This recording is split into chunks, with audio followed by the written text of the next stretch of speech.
back a couple days later, caught plenty of fish. They have a nice Dave Ramsey emergency fund set aside for just such the situation. It's going to be okay, right? They would have been fine.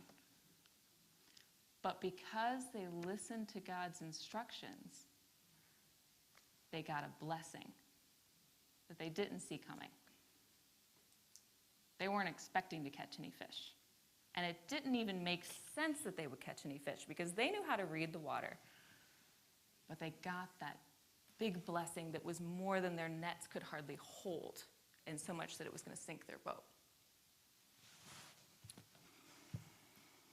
So let's circle over to medicine for a minute so we can tie that in.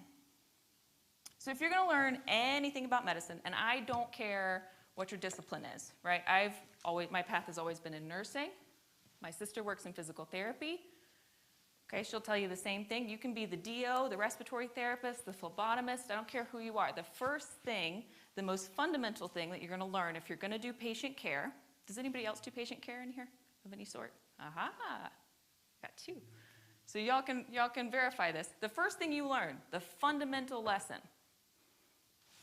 hand washing. We love hand washing. We love it. We hand wash when we come into your room.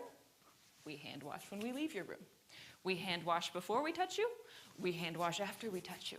We hand wash when we get back to the nurse's station, right? We hand wash, we hand wash, we hand wash. I actually worked the past 2 days, 12-hour shifts.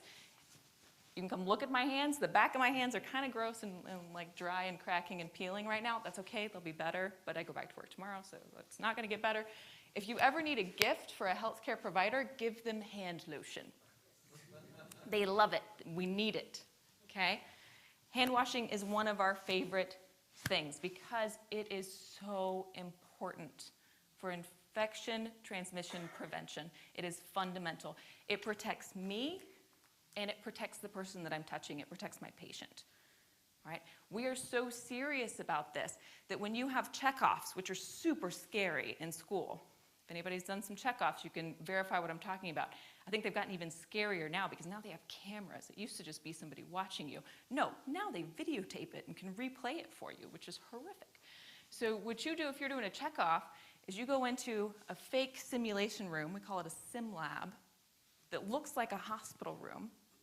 And we'll have a dummy or some kind of little robotic thing, genuinely a little bit terrifying when you think about it for a minute. And now what's really popular is they have like a one-way glass mirror. So they're watching you from behind the glass. So they can't like accidentally signal you to